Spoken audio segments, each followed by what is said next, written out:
మిత్రులందరికీ నమస్కారం friends. AP డిఎస్సికి సంబంధించి ఈరోజు పబ్లిష్ అయిన ప్రధాన దినపత్రికల్లో వచ్చిన అన్ని వార్తా పేపర్ల న్యూస్ గురించి క్లారిటీగా ఈ వీడియోలో మనం కవర్ చేద్దాం. వీడియోని పూర్తిగా చూడండి.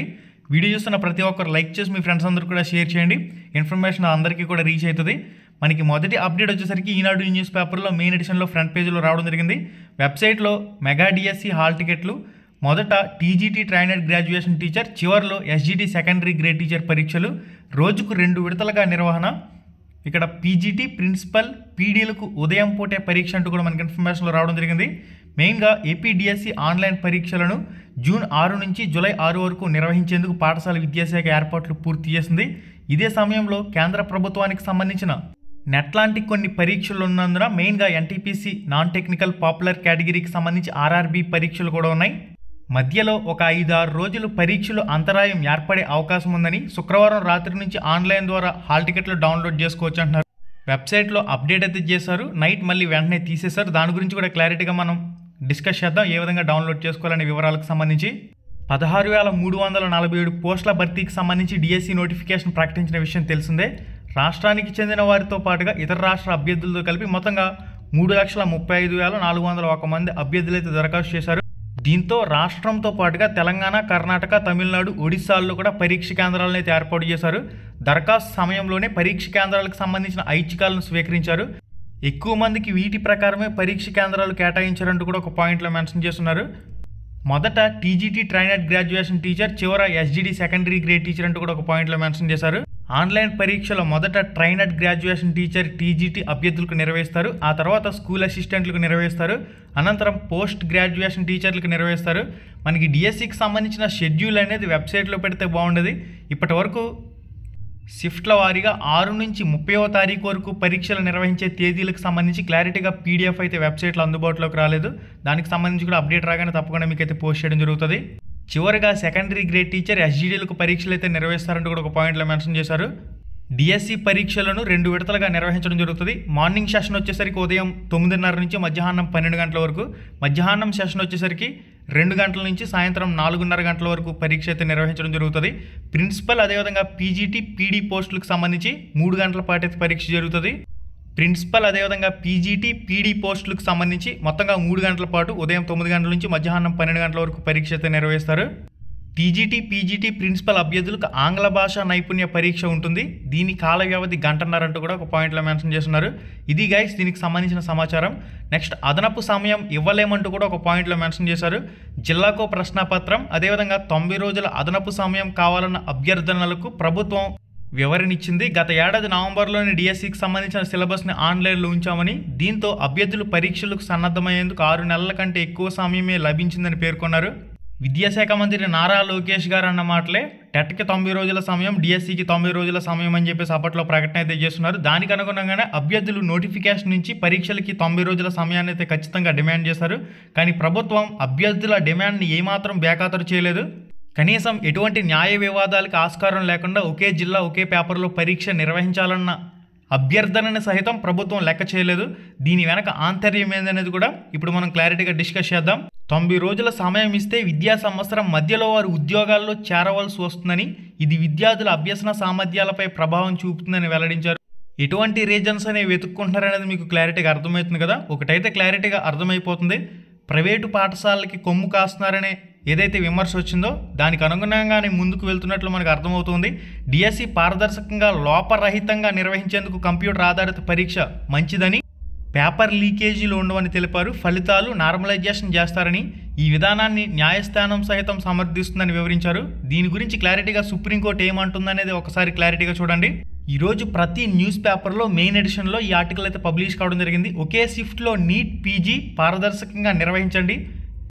ఎన్టీఏకు సుప్రీంకోర్టు ఆదేశం, వేరువేరు షిఫ్ట్లు అయితే ప్రశ్నాపత్రం ఒకే స్థాయిలో ఉండదని వ్యాఖ్య. అర్థమవుతుందా? ఆంధ్రప్రదేశ్ పాఠశాల విద్యాశాఖ అధికారులు ఈ సుప్రీంకోర్టు తీర్పును ఒకసారి పరిశీలన చేయండి.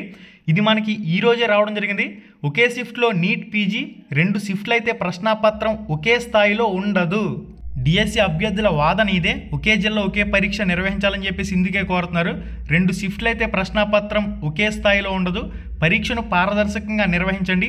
ఎన్టీఏకు సుప్రీంకోర్టు అయితే ఆదేశాలు అయితే జారీ చేయడం జరిగింది. మెయిన్గా ఒకే జిల్లా ఒకే పేపర్లో పరీక్షలు నిర్వహించాలని అభ్యర్థులు ఎందుకు కోరుతున్నారంటే, పరీక్షలు అయిన వెంటనే వితిన్ 1 మంత్లో పోస్టింగ్లు తీసుకోవాలి. తెలంగాణ మాదిరిగా ఒకే జిల్లా ఒకే పేపర్లో పరీక్ష పెడితే మొదటి జీతాలు అభ్యర్థులు అందరూ కూడా అందుకోవాలి. 16,347 అభ్యర్థులు కూడా. ఎటువంటి న్యాయ వివాదాలు, ఎటువంటి కోర్టు వివాదాలు అనేవి ఉండకూడదు. ఎగ్జామ్స్ అనేవి కంప్లీట్ అయిన తర్వాత ప్రశ్నపత్రాల పారదర్శకత లేకపోవడం వల్ల అభ్యర్థులు కోర్టును ఆశ్రయించే అవకాశం ఉంటుంది. దీని పరంగా కూడా పోస్టుల భర్తీ అనేది నిలిచిపోయే ప్రమాదం అయితే ఉంటుంది. గత 2018 డిఎస్సిలో కూడా ఇదే జరిగింది. వివిధ రకాల పేపర్లలో ప్రశ్నపత్రాల్లో పరీక్షలు నిర్వహించడం వల్ల అభ్యర్థులు కోర్టును ఆశ్రయించడంతో 2019, 2020, 2021, 2022 వరకు కూడా పోస్టింగ్లు అయితే ఇవ్వకుండా నిలిపేశారు. అనంతరం 2022లో పోస్టింగ్లు ఇచ్చిన పరిస్థితి ఏర్పడింది. పరీక్షలు పూర్తయిన వెంటనే పోస్టింగ్లు ఇవ్వాలని, దానికి సంబంధించిన జీతాలు కూడా ఇవ్వాలని ప్రభుత్వం ఈ విధంగా ఒకే జిల్లా ఒకే పేపర్ పరీక్ష ప్రశ్నపత్రం పెట్టకుండా ముందుకు వెళ్తుందనే విమర్శ కూడా ప్రభుత్వంపై ఉంది. అభ్యర్థులు దీనిపై స్పష్టత అయితే కోరుతున్నారు. తక్షణమే పాఠశాల విద్యాశాఖ ఒకే జిల్లా ఒకే పేపర్ ఎందుకు పెట్టడం లేదు, దానికి సంబంధించి సుప్రీంకోర్టు కూడా ఒకే జిల్లా ఒకే పేపర్ పెట్టాలని వివిధ పరీక్షలకు సంబంధించి ఆదేశాలు అయితే జారీ చేస్తుంది. అర్ధరాత్రి 1 గంట సమయంలో డిఎస్సికి సంబంధించిన హాల్ టికెట్స్ని వెబ్సైట్లో పెట్టవలసిన పరిస్థితి ఎందుకు వచ్చింది? ఇవన్నీ కూడా పాఠశాల విద్యాశాఖ అధికారులు అభ్యర్థులకి సమాధానం చెప్పవలసిన అవసరం అయితే ఉంది. ఒకే జిల్లా ఒకే పేపర్పై తెలంగాణ ప్రభుత్వం మాదిరిగా వాళ్ళు 11,000కు పైగా పోస్టుల భర్తీ చేసినప్పుడు మీరు ఎందుకు ఆ విధానాన్ని అవలంబించకుండా పారదర్శకత లేని విధానాన్ని అవలంబిస్తున్నారనేది కూడా అభ్యర్థులందరూ కూడా ప్రశ్నిస్తూ ఉన్నారు. దీనిపై కన్వీనర్లు స్పందించాలి, అనవసరమైన విషయాలపై స్పందించడం కాదు. విద్యాశాఖ మంత్రి నోటిఫికేషన్ విడుదలైన తర్వాత కనీసం ఒక్క సమస్య పరిష్కారంపై ప్రెస్ మీట్ పెట్టి వివరించలేని పరిస్థితుల్లో ఉన్నారనేది కూడా అభ్యర్థుల వాదన. జూన్ 6వ తారీఖు నుంచి జూన్ 30వ తారీఖు వరకు పరీక్షలు అయితే నిర్వహిస్తున్నట్లు పేర్కొన్నారు. ఇక్కడ గతంలో పేర్కొన్న షెడ్యూల్ ప్రకారమే పరీక్షల నిర్వహణ చేస్తామని చెప్పేసి పేర్కొంటున్నప్పటికీ షిఫ్ట్ల వారీగా ఏదైతే షెడ్యూల్ ఉందో దాన్ని ఇంకా వెబ్సైట్లో పెట్టకపోవడం దారుణం. ఇక్కడ మనకి ఏపీడిఎస్సి వెబ్సైట్ లింక్ డిస్క్రిప్షన్లో ఇస్తాను, లేదంటే మీరు డైరెక్ట్గా గూగుల్లోకి వెళ్ళి ఏపీడిఎస్సి అని చెప్పేసి సెర్చ్ చేసినా కూడా డిఎస్సి వెబ్సైట్ అయితే వస్తుంది. ఇక్కడ క్యాండిడేట్ లాగిన్ మీద క్లిక్ చేయండి. క్యాండిడేట్ లాగిన్ మీద క్లిక్ చేసిన తర్వాత ఇక్కడ మీ క్యాండిడేట్ ఐడి అదేవిధంగా పాస్వర్డ్ అనేది ఉంటుంది. ఒకవేళ మీ పాస్వర్డ్ అనేది మీరు మర్చిపోయినట్లయితే ఫర్గాట్ పాస్వర్డ్ ఆప్షన్ మీద క్లిక్ చేసుకుని రప్పించుకోవచ్చు, పాస్వర్డ్ అనేది రికవరీ చేసుకోవచ్చు. ఒకవేళ మీ క్యాండిడేట్ ఐడి కూడా మీరు మర్చిపోయినట్లయితే రికవరీ క్యాండిడేట్ ఐడి ఆప్షన్ కూడా ఉంది, దీన్ని యూజ్ చేసుకుని ఐడి కూడా రప్పించుకోవచ్చు. క్యాండిడేట్ ఐడి అదేవిధంగా పాస్వర్డ్ అనేది మీరు ఆన్లైన్ అప్లికేషన్ చేసుకునేటప్పుడే మీ రిజిస్టర్ మొబైల్ నెంబర్కి మెసేజ్ అయితే వస్తుంది. మీరు ఇక్కడ డీటెయిల్స్ అన్ని ఇచ్చిన తర్వాత సైన్ ఇన్ క్లిక్ చేస్తే ఈ విధంగా లెఫ్ట్ సైడ్లో క్యాండిడేట్ సర్వీసెస్ అని చెప్పేసి ఒక ఆప్షన్ అయితే ఉంటుంది. ఇక్కడ హాల్ టికెట్కి సంబంధించిన ఆప్షన్ అయితే మనకి నైట్ ఎనేబుల్ చేశారు, మళ్ళీ ఇప్పుడు చూపించడం లేదు. యాజ్ సోన్ యాజ్ పాసిబుల్ ఇక్కడ అప్డేట్ అనేది వచ్చే అవకాశం అయితే ఉంటుంది. డౌన్లోడ్ హాల్ టికెట్ అని చెప్పేసి ఇక్కడ మనకి చూపిస్తుంది. అయినప్పటికీ ఇది పీడిఎఫ్ అనేది వెబ్సైట్లో ఇంకా డౌన్లోడ్ అయితే కావడం లేదు. Click here to download hall ticket అని చెప్పేసి ఇక్కడ మనకి గ్రీన్ కలర్లో చూపిస్తుంది కదా, ఇక్కడ క్లిక్ చేస్తున్నప్పటికీ ఇప్పటికైతే వెబ్సైట్లో అందుబాటులో హాల్ టికెట్స్ అనేవి డౌన్లోడ్ అయితే అవడం లేదు. ఒకవేళ డౌన్లోడ్ అయితే ఇక్కడి నుంచి మీకు డైరెక్ట్గా వెబ్సైట్లో హాల్ టికెట్స్ అనేవి అందుబాటులోకి వస్తాయి. నెక్స్ట్ అప్డేట్ వచ్చేసరికి నీట్ పీజీ 2025ని ఒకే షిఫ్ట్లో నిర్వహించండి అంటూ సుప్రీంకోర్టు ఆదేశాలు అయితే జారీ చేసింది. మరి పాఠశాల విద్యాశాఖ అధికారులు ఈ విషయంపై స్పందించాలి. అధికారుల తప్పిదాలకు విద్యార్థులు బలి కావాల్సి వస్తుంది. 10వ తరగతి ఫలితాల్లో కూడా ఘోరంగా విఫలమయ్యారు. 10వ తరగతి ఫలితాలు విడుదల చేసే సమయంలో 38 మందికి పెరిగిన మార్కులు, మూల్యాంకనంలో తీవ్ర లోపాలైతే చోటు చేసుకున్నాయి. 10వ తరగతికి సంబంధించి విద్యాశాఖ వైఫల్యానికి బాధ్యత ఎవరిదనేది కూడా విద్యాశాఖ మంత్రి స్పందించాలి.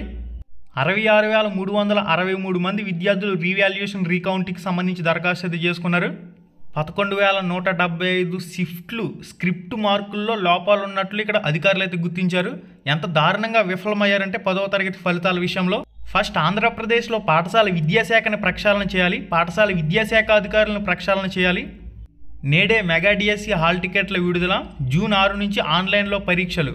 నైట్ మనకి అర్ధరాత్రి 12 గంటల నుంచి 1 గంట మధ్యలో కేవలం కొద్ది నిమిషాలు మాత్రమే కొంతమంది హాల్ టికెట్స్ అయితే బయటకు వచ్చినాయి. దాని డేటా ప్రకారం చూసినట్లయితే ఎస్జిడి సెకండరీ గ్రేడ్ టీచర్కి సంబంధించి 20 జూన్ ఆఫ్టర్నూన్ సెషన్లో పరీక్ష అయితే ఉన్నట్లు ఒక అభ్యర్థికి సంబంధించిన హాల్ టికెట్ అయితే బయటకు వచ్చింది. ఆల్రెడీ వెబ్సైట్ నుంచి డౌన్లోడ్ చేసిన అభ్యర్థులు వీళ్ళందరూ కూడా ప్రస్తుతానికి వెబ్సైట్లో హాల్ టికెట్లు అనేవి డౌన్లోడ్ కావడం లేదు.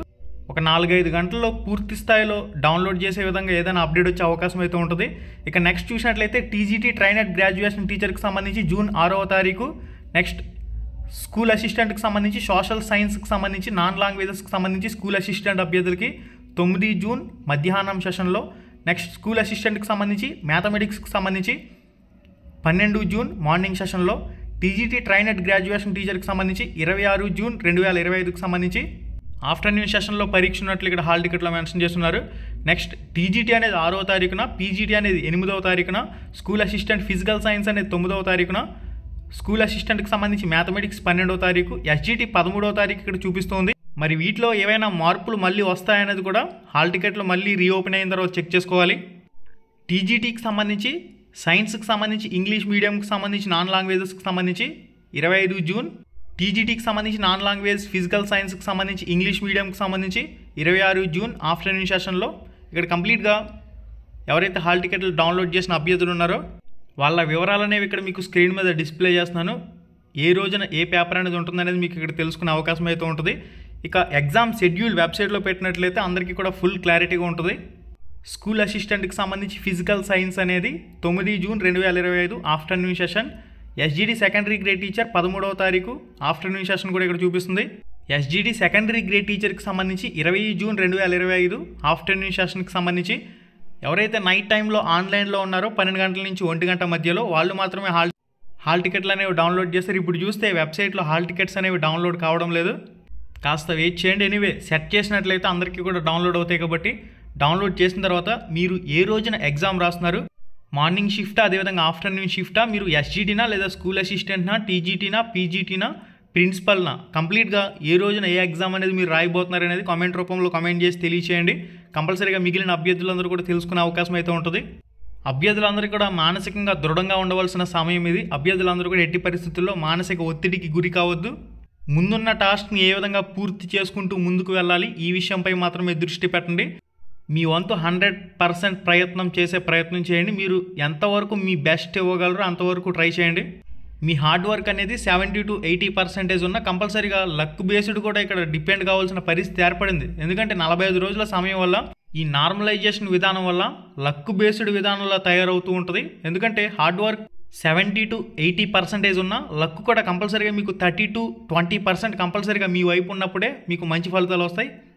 ఉన్న సమయాన్ని ప్రతి ఒక్కరు కూడా సద్వినియోగం చేసుకునే ప్రయత్నం చేయండి. అందరికీ ఆల్ ది వెరీ బెస్ట్. సుప్రీంకోర్టే చెప్తుంది 2 రకాల షిఫ్ట్లో 2 రకాల ప్రశ్నపత్రాలు వస్తే పారదర్శకత ఉండదని, ఒకే పేపర్లో పరీక్ష పెట్టండి, ఒకే షిఫ్ట్లో పరీక్ష నిర్వహించండి అని చెప్పేసి చెప్తూ ఉంది. మరి ఆంధ్రప్రదేశ్ పాఠశాల విద్యాశాఖ అధికారులకు ఎందుకు ఈ విషయం అర్థం కావడం లేదనేది, నార్మలైజేషన్ విధానంలో పరీక్షలు పెట్టేస్తే ఆటోమేటిక్గా పోస్టింగ్లు ఇవ్వక్కర్లేదు, జీతాలు ఇవ్వక్కర్లేదు, అభ్యర్థులే కోర్టు కేసులు వేసుకుని ఇబ్బంది పడతారనే విధంగా ఆలోచన చేస్తున్నారనేది కూడా ఒకే జిల్లా ఒకే పేపర్ నిర్వహించకపోవడంపై వచ్చే ప్రధానమైన విమర్శ. వీటన్నింటినీ కూడా విద్యాశాఖ మంత్రి సాల్వ్ చేయవలసిన అవసరం అయితే ఉంది. ఎందుకంటే విద్యా సంబంధిత విషయాలు కనుక ముఖ్యమంత్రి సీఎం చంద్రబాబు నాయుడు కూడా ఈ ఒకే జిల్లా ఒకే పేపర్ విధానంపై ఎందుకు కనీసం స్పందించలేదనేది కూడా అభ్యర్థులందరికీ కూడా అర్థం కాని పరిస్థితి. హాల్ టికెట్స్ అనేవి ఈరోజు వెబ్సైట్లో అందుబాటులోకి వస్తున్నాయి కాబట్టి ప్రతి ఒక్కరు కూడా ఎగ్జామ్స్కి సిద్ధమై పరీక్షలు రాయటమే. ఓకే గైస్, మరింత అప్డేట్ ఇన్ఫర్మేషన్తో మళ్ళీ కలుసుకుందాం. ఇప్పటి వరకు ఉన్న సమాచారం అయితే ఇది. వెబ్సైట్లో హాల్ టికెట్స్ డౌన్లోడ్ అయితే అవడం లేదు. వాటిని కొద్దిగా సెట్ చేయాలి, వాళ్ళు అప్డేట్ చేయాలి, అప్పుడు మాత్రమే డౌన్లోడ్ అవుతాయి. డౌన్లోడ్ అయిన తర్వాత ప్రింట్ అయితే తీసుకోండి. శుభం, ధన్యవాదాలు.